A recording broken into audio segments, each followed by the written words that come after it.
Welcome to the Great Detectives of Old Time Radio.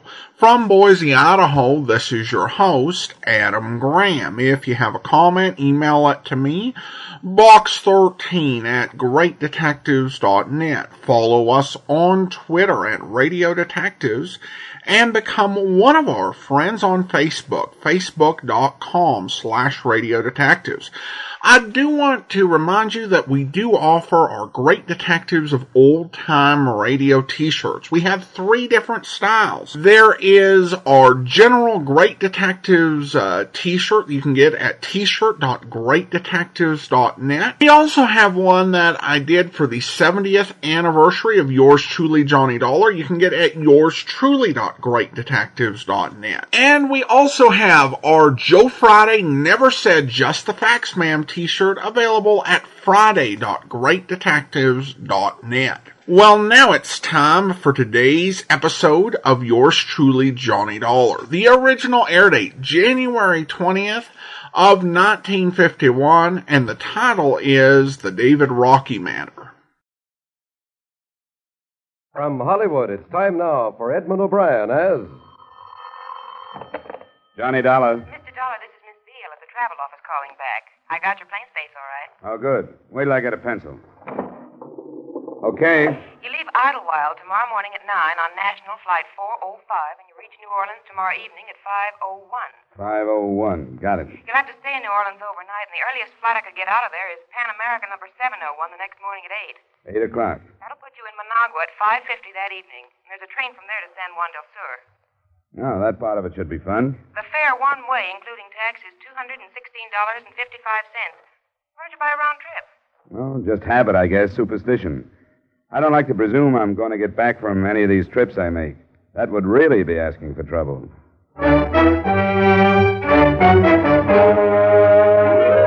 Edmund O'Brien in another adventure of the man with the action-packed expense account, America's fabulous freelance insurance investigator. Yours truly, Johnny Dollar.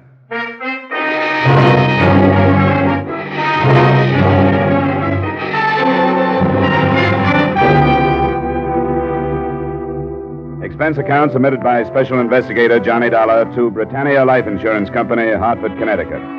The following is an accounting of expenditures during my investigation of the David Rockey matter. Expense account item 1, $4.50, transportation from Hartford to New York City. Item 2, $1.20 cab fare to the hiring hall of the National Maritime Union.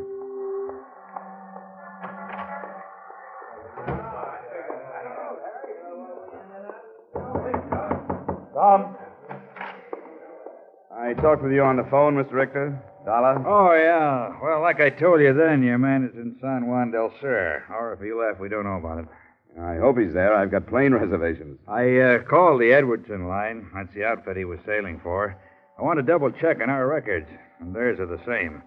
He missed his sailing in San Juan del Sur. They signed on a local man as far as Panama. The ship was the Lyle Edwardson? That's it. Can you give me anything that would help identify him? Well, here's his signature and his last job assignment card. Oh. Can I keep this?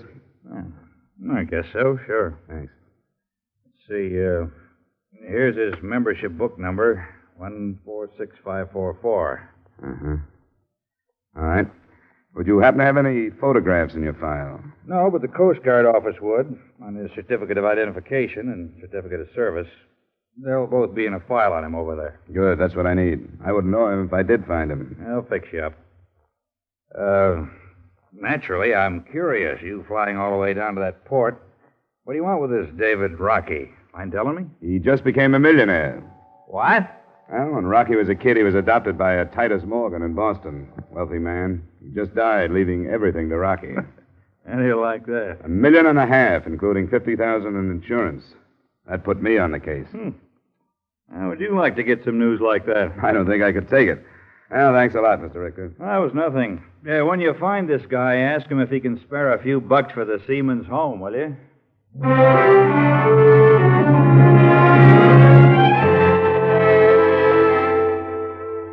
From the Coast Guard documents on David Rockey, I memorized his picture, and the next morning, I left New York. Expense account item 3, $297, fare and incidentals to Managua. Item 4, $35, a charter plane I finally arranged for the next day that put me in San Juan del Sur at 3 o'clock the next afternoon.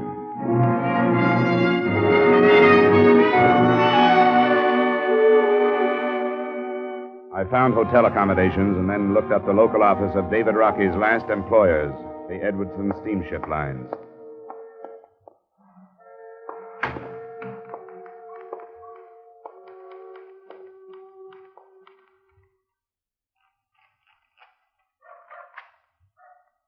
Well, that's it. Oh, good afternoon. Hello. My name is Dahl. I just arrived from Hartford, Connecticut. Well. My name is Wall, Clayton Wall. How do you do? Mr. Wall? Why on earth would anyone leave Hartford to come to a place like this? I'm an insurance investigator. I was sent down here to find a seaman who sailed on one of your ships, David Rockey. Remember him? Oh, yes. Certainly I remember him. Did you say insurance investigator? That's right. Why did you ask that? Oh, I just wondered. What do you want with him? He has some money coming from a policy and an estate. Oh. I think I'd go back to Hartford, Mr. Dollar. Why? David Rockey is not in a position to hear about money up in the States. Oh? He's in jail. He's being charged with murder. Oh, I see. When did this happen? I'm afraid I don't have all the particulars. The papers, they aren't famous here for accurate reporting. But he missed his ship, you know. That was not quite 2 weeks ago. Yes, I've been told that. I believe the reason was a drinking bout. And as a result of it, this employee of ours, a Nicaraguan, was killed. Stabbed to death, I believe. Why didn't anybody know about this in New York, his union or your company? Things move very slowly down here. Well, you must be in contact with your New York office. My communications are of a purely business nature, Mr. Dollar. I suppose that sounds rather inhumane. Yes, matter of fact, it does. This office handles many thousands of dollars each year for the company, and I have to protect its position. You mean that's why you didn't report this trouble of Rocky's? And if I had, it would have meant interference with the officials. And that wouldn't have been good for you. It would not. One who wants to continue in business here doesn't interfere with the Guardia Nacional. It is both military and police. And like in all countries, they have legal procedures. I take it you haven't seen Rocky since he was arrested. No, I haven't. Well, I hope you don't mind if I do. I'll be blunt with you. As long as the interference doesn't stem from this office, I think it's highly in order. I wish you luck, Mr. Dollar. And I'd like to have you tell me how you come out. I'm not as heartless as I sound. No, sure. Just a good businessman.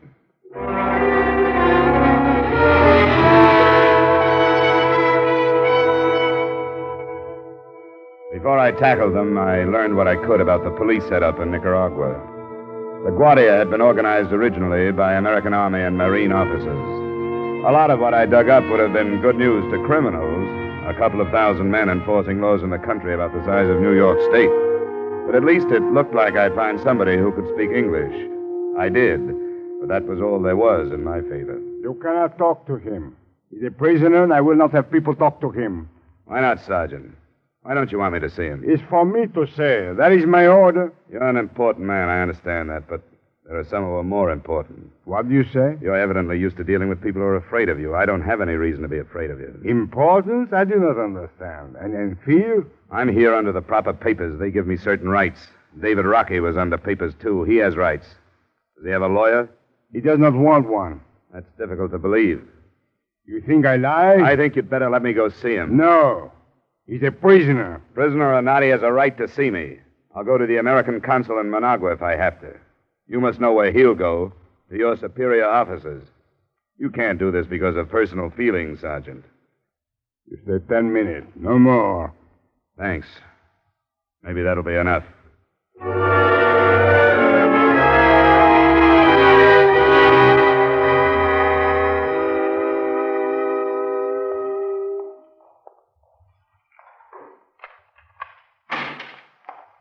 Who is it? Don't you have a light? No. Who is it? My name is Dollar, Rocky. I came down from the States to find you. That's a laugh. I know how these things go. They haven't even heard about it up there, so why should anybody come looking for me? Titus Morgan died. Oh, I'm sorry to hear that. What does that have to do with it? He left you a little money, some insurance. Company wanted to find you so they could clear their books. This a fact? Yeah. What about this murder charge?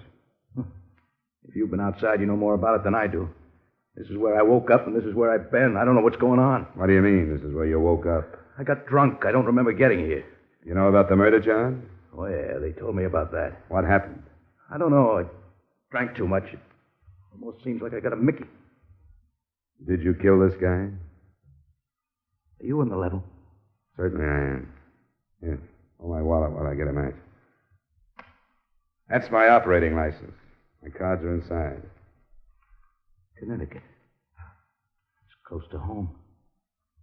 I'm sorry I was so suspicious, but you could have been working for the police, coming in here to give me some false hope and make me blab. What about the killing? I don't remember. I don't know what happened. His name was Sagasa.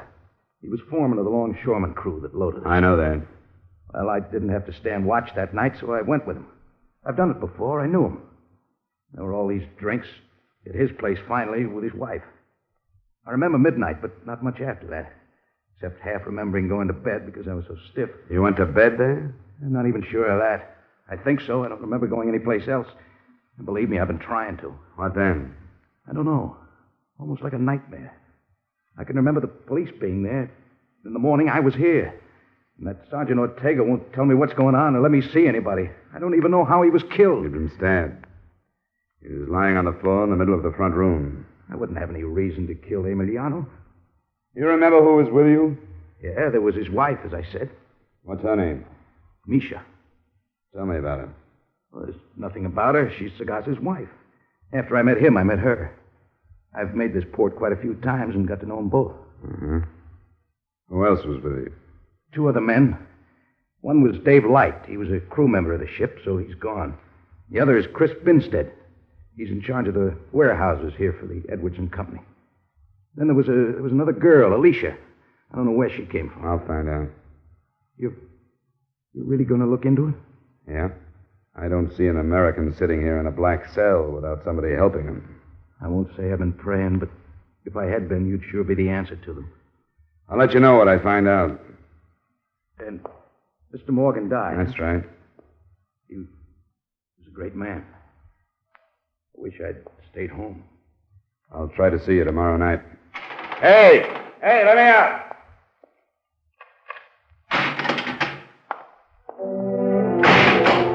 I couldn't see him. The cell was that dark. But when the door clanged shut behind me, I realized the irony of the situation. The heir to $1.5 million fortune in a jail cell in Nicaragua without rights, privileges, or even light.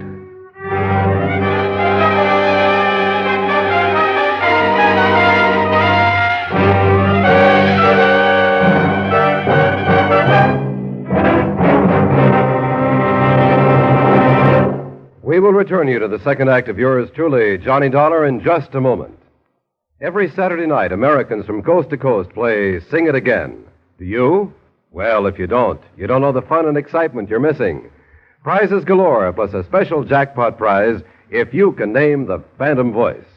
So stay at home, play at home on Saturday nights, when over many of these same CBS stations, Dan Seymour says it's Sing It Again.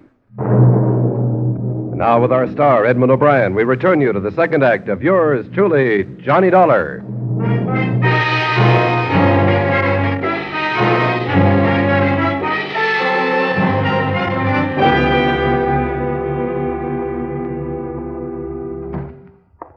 Now you saw the prisoner. Don't trouble me no more. He told me he wouldn't have any reason to kill the man, Sergeant. That's what he said. And that he doesn't remember killing him. That's what he said, too. And why? He says he was drunk, yes. But he remembers other things, like the police being there. Seems to me he'd remember killing somebody. Why you think he tell the truth if he do remember? It just seems to me that he was telling the truth. You are too innocent, senor. Maybe. But I'd like to know what you've got on him. I do not understand. Well, what are you building your case on?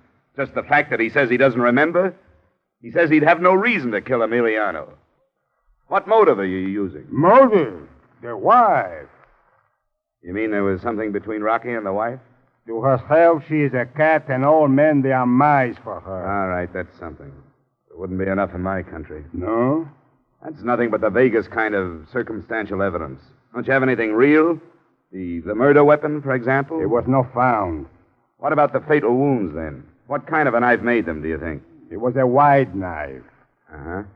As a seaman, Rockey could have been carrying a knife, but it would have been a small one. Do you think of that? We searched him. He did not have a knife. He threw it away. How do you know he threw it He away? did not have it. You believe in his lies. I tell you what the people say who were with him. I don't want to hear your version of what they said. I'll talk to them myself. No, you do not. You do not interfere. Look, as far as you're concerned, he's guilty until he can be proved innocent. And you don't want anybody to try and do that. Now, don't try to stop me, Sergeant. If you don't want your superiors on your neck. You'll be in trouble, too. You aren't careful.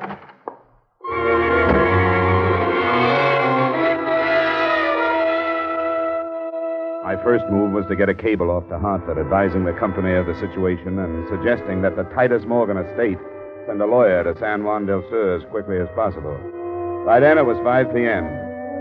Through Clayton Wall in the Edwardson office, I found the address of the Sagasa widow, one in a section of houses that the company had improved for their employees. Mrs. Sagasa was an attractive, unusually fair-skinned woman of maybe 23 or 4, who was outside enjoying the moist wind of evening when I arrived. She, too, spoke English. The company taught me. I work there. Oh, it seems to be a good company. Does a lot for its San Juan people. Sometimes I think it is good. But then sometimes I think it would be better never to know any Americans. But they bring me many presents from America. David Rockey and who else? The other sailor from the ship, the one named David. Light? Yes, that one too. And one called Robert. What did your husband say about all these presents? Didn't he mind? Only sometimes he was angry. He would say, "You are my wife. You don't take these things." And I say, "Yes, Emiliano. I'm your wife. And these things don't change that." And he would smile and was not angry anymore. Was he angry about David Rockey? Sometimes. You know he's in jail, don't you? Yes, I know. Did you see him kill your husband? No. I understand you were here. Yes, I was here with Alicia. We came out here. It was hot inside. Oh. And the men were still inside, huh? Dave Light and Rockey and your husband? Yes. And there was one other, wasn't there? What was his name, Binstead? Yes, Chris Binstead. Did you hear anything from out here? Well, no, only talking. All of them talking? I think so. David Rockey thinks he remembers lying down while he was here. I think he stood up. He was up when you came out of your house? Yes, I think so. It was... Well, there was a lot of rum. Yes, I know. Had there been any trouble? Any arguments? No, I don't think so. Don't you remember? There was only trouble when Chris ran out. Then Emiliano stayed. What did Chris say? He said, "Dave, he cut Emiliano." Dave who? Only Dave. Could he have meant Dave Light? Well, I don't know. Was Dave Light still in the house? No, he was gone to bring the Guardia. Look, it's very important that I learn all the truth about what happened. The Guardia have made up their minds that David Rockey killed your husband. If he did, he'll be punished. But if he didn't, that's got to be proved. I came here to tell him that, well, that he had a new life to live. New life? What does this mean, his new life? David Rockey is a rich man in America now. Rich man? Do you know how much $1 million is? No. Well, it's more than you or your children or your grandchildren could ever spend here in San Juan. David Rockey has more than that now. He doesn't know. I came here to tell him about it. But when I found out about your husband, I didn't. Oh, no. He would surely curse God if you told him. You understand now why I have to learn the truth, don't you? Yes. All right. Then will you take me into your house and try to remember everything that happened before you and Alicia went outside?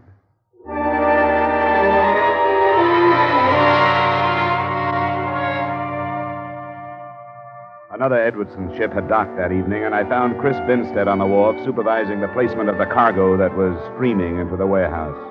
He didn't want to, but he turned his job over to a helper and led me up some stairs to his office in the loft of the building. I don't quite get you being down here. You say Dave Rockey came into some money, huh? Yeah, a little. From an insurance policy. Somebody in his family? He didn't have any family. That's what I thought. He never talked about having a home or anything. Did you get in to see him? Yeah, I saw him. It's a whale of a spot he's in. Yeah. I feel sorry for him, but what else can you expect? Did you see him kill Sagasa, Chris? Yeah. I don't want to see anything like that again. What happened exactly? Well, the whole thing was that everybody had been drinking too much. He passed out and laid down on a cot. If he'd stayed there, everything would have been all right, but Misha, she's nothing but a package of trouble anyway. She had to go over and try to wake him up. She said something that got her husband started. What do you mean, started? Yeah, riled up, something personal. So he goes over and dumps Rocky on the floor and tells him to get out and not come back. Rocky hit him once and then went out in the kitchen, got the knife, came back. Misha told me she was outside. Yeah, she was. I sent both the women out when the trouble started. She said there hadn't been any trouble. She knows better than that. Yeah, I guess so. Well, I can't see why she'd lie. I never figured them out, any of them.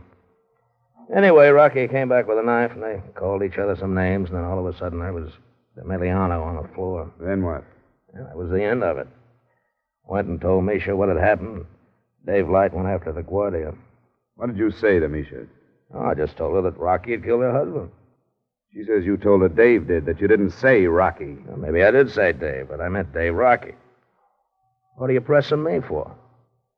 Just trying to find out what happened. I told you what happened. How about this Dave Light? How come he was able to climb aboard his ship and leave? He reported the thing. Mr. Wall at the main office talked to the Guardia, and they let him go. What is all this, Dollar? You got the facts. Well, it's funny that David Rocky doesn't remember killing him. Is that what he says? He doesn't remember? A man who does a thing like that when he's blind drunk is usually following his subconscious mind. That would mean that when he's sober, he probably would have thought about killing Emiliano. So? That would mean that the motive might be the elimination of the husband. Now, I can't figure a seaman who's here in San Juan only a few days at a time even thinking of going to these lengths to get rid of Misha's husband. What are you driving at, Dollar? I'm thinking out loud, I guess. Why? That'd better be all. I guess you have to get back to work, huh? Yeah. Okay. Thanks a lot for seeing me.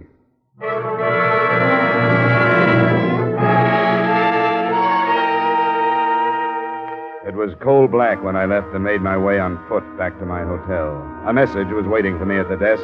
Please phone Mr. Clayton Wall. Oh, Mr. Dollar, I've been waiting for you to call. Yes, Mr. Wall, what is it? The widow, Micha, came to my house. She wanted to get in touch with you. That's funny. I gave her my hotel. You were out and she couldn't find you. Oh, yeah, maybe that's it. What does she want? She didn't tell me, but she'll be at her house and would like to have you come there. All right, I'll go right over.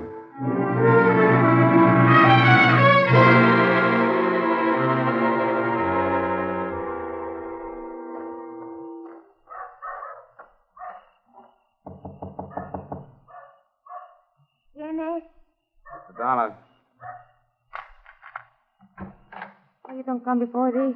Well, I was busy asking questions. I saw Chris Vinstead. What did he say? Hard to tell the lies from the alcoholic confusion. I don't understand you. I don't understand it either, Misha. Well, why'd you want to see me? I found a knife Oh? Where? behind that chest? Yes. It's there. I didn't touch it. Why wasn't it found before? The Guardia, they didn't look. How did you happen to find it? I don't know. After you leave, I started to think, and something told me, look there. Now tell me the truth, Misha. I tell the truth. You want to help David Rockey? If I can help. All right. Then don't say anything about finding the knife. Not to anybody. I don't tell. You didn't tell Mr. Wall? He asked me, but I don't tell. All right, leave it that way. Don't say anything to anybody.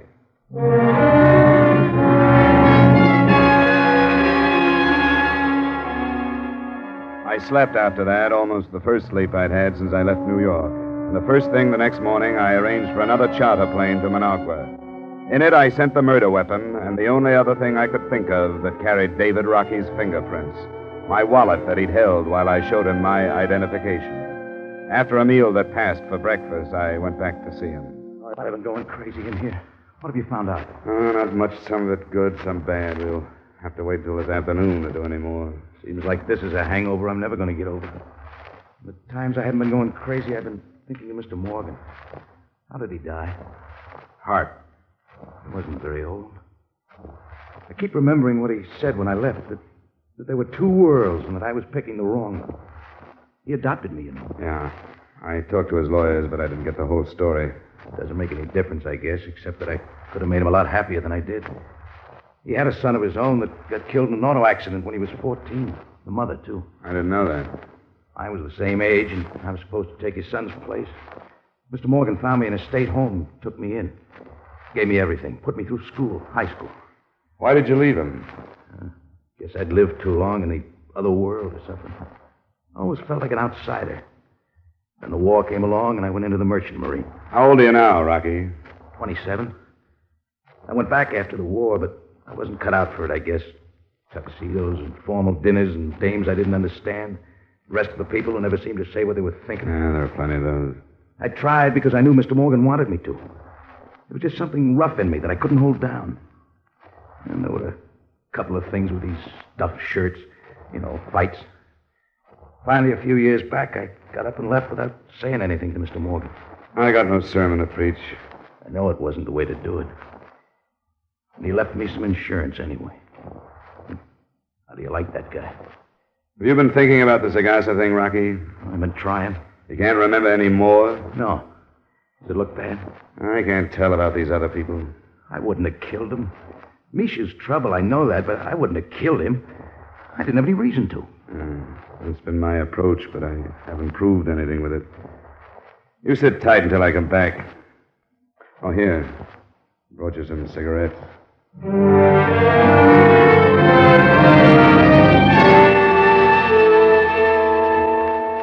I got an answer that morning on my cable to Hartford. The Morgan estate was sending a lawyer. Then I waited until the middle of the afternoon when the charter plane came back from Managua with the results of the fingerprint tests. There was only one place to go.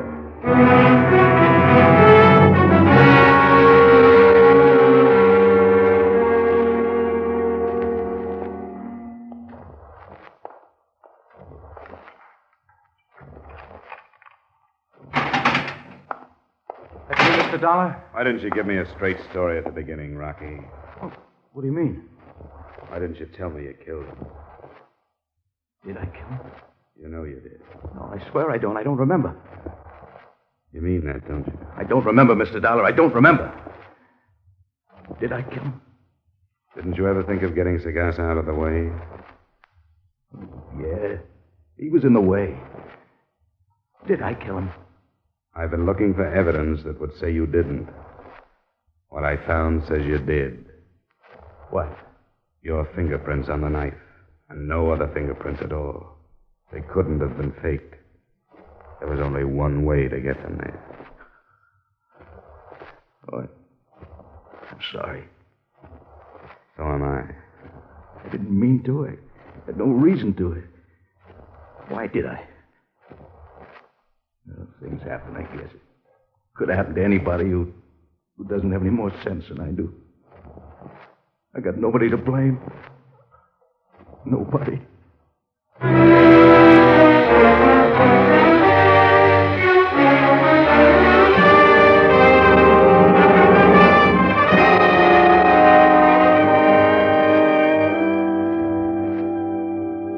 Expense account, item 5, same as items 3 and 4, transportation back to Hartford. Item 6, miscellaneous, $235. Expense account total, $840.75. Remarks?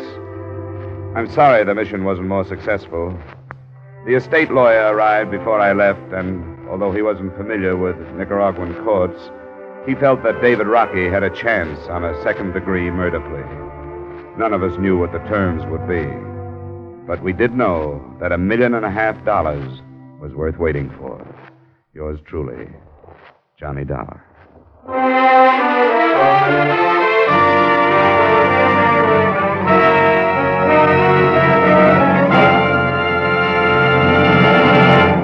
Yours truly, Johnny Dollar, stars Edmund O'Brien in the title role and is written by Gil Dowd with music by Wilbur Hatch. Edmund O'Brien's latest picture is a Paramount Pictures production, The Redhead and the Cowboy. Featured in tonight's cast were Lillian Baeff, Bill Conrad, Tyler McVeigh, Edgar Barrier, Jay Novello, and Jack Moyles. Yours truly, Johnny Dollar, is produced and directed by Jaime Del Valle. This is Dick Cutting, inviting you to join us next week at this time when Edmund O'Brien returns as... Yours truly, Johnny Dollar.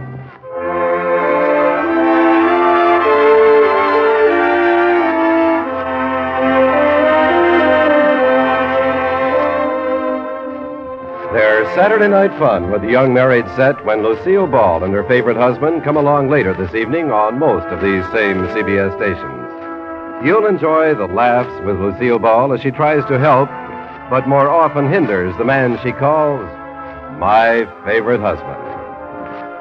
And now, stay tuned for Von Monroe's Caravan, which follows immediately over most of these same CBS stations. This is CBS, where Hopalong Cassidy rides every Saturday night, the Columbia Broadcasting System.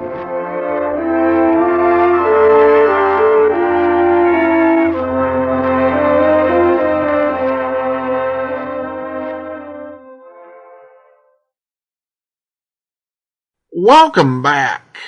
I think this is a case where Johnny's job really gives him an excuse to do the thing that he would want to do anyway, with trying to help out and more fully investigate the allegations against David Rockey. Because he felt that Rockey was being railroaded by this police sergeant. And also felt this sense that because Rockey was an American, he had a duty to help his fellow citizen in need.